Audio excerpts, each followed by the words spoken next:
A lot of students who are preparing for the PE Power exam ask me this question all the time. Wasim, which topic or topics are the most important when it comes to the PE Power exam? Depending on your starting point, depending on your competency, depending on your strengths and weaknesses, the answer to this question may change slightly. But based on my observation, there are 3 topics in the PE Power exam which, if you don't have a solid understanding, you won't be able to make a lot of progress with regards to this exam preparation. And conversely, if you have a good handle on these 3 topics, your PE Power exam preparation is going to become a lot easier. Topic number 1 is 3-phase systems. 3-phase systems is not a brand new topic in the context of the PE Power exam. In fact, if you've passed the FE Electrical and Computer exam recently, you would remember that one of the sections in the 17th section exam specification for FE Electrical is called Power Systems. And Power Systems, one of the very first few topics is 3-phase systems. And 3-phase system equations that we are given in the FE Electrical and Computer Reference Handbook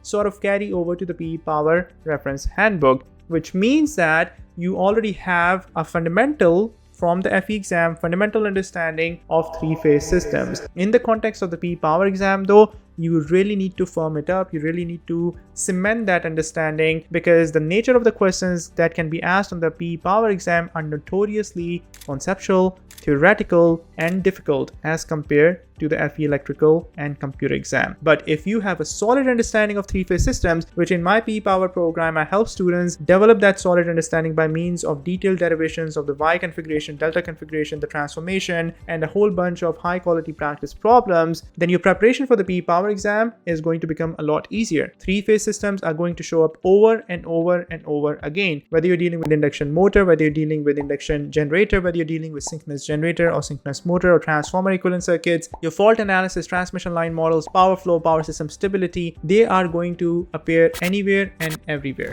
I've got this small request for you. 77% of you watching right now are not subscribed to the channel. That's a massive number. If this video is helping you out in any shape, way or form, please do me a quick favor. Please hit the subscribe button and ring the bell. That way you will not miss out on any content that we've got planned, and it really supports the channel. The second most important topic, in my opinion, that you need to have a good handle on when you're preparing for the PE Power exam is per unit analysis. Per unit analysis sometimes seems deceivingly simple, and the reason is that for the most part you're using Ohm's law, V divided by I, V is equal to I times Z. Everything is in baseline 1.0, 0.9 format per unit, and it seems that there are only a handful of steps that you actually have to take in order to figure out the base value for the voltage, base value for the power, base value for the impedance, and then simply use the formula per unit quantity is equal to the actual quantity divided by the base quantity, and everything should be fine. But when we're dealing with the per unit system, there are a lot of nuances. You have to remember that the S base basically applies for the entire network, whereas the V base can change whenever we have transformers in between. And if we have fixed V base for one of the zones, then technically we have fixed V base for all the zones. So those are the reasons why per unit can be challenging. And then the nature of the circuit, sometimes you have parallel arrangements. The impedances may add up. In some configurations, they may actually divide. So we need to keep track of all of those minor details as we basically progress along. And fault analysis is arguably one of the most difficult topics to prepare for when it comes to the PE Power exam preparation. The third and the final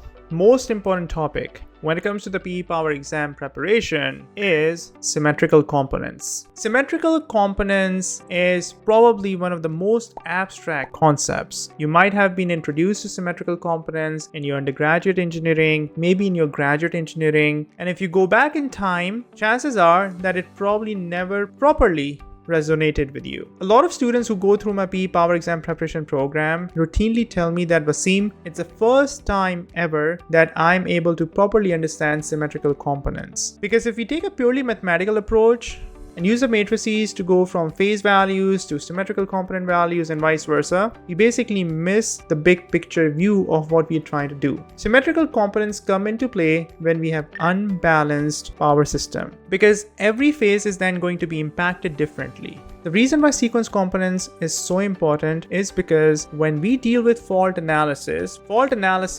relies on very solid understanding of sequence components as well as per unit systems as well as three-phase systems. Let me know your thoughts on these three topics that I have selected as the most important topics when it comes to the PE Power exam preparation. If in your opinion there are other topics that are equally or more important, then please type them up in the comment section. Thanks for watching. If you're new to this channel, please consider subscribing. On a weekly basis, I'm creating content for FE Electrical and PE Power exam preparation. I also discuss topics related to electrical engineering with a focus on power systems engineering. If you'd like to learn more about my FE Electrical and PE Power exam preparation programs, please visit my website studyforfe.com.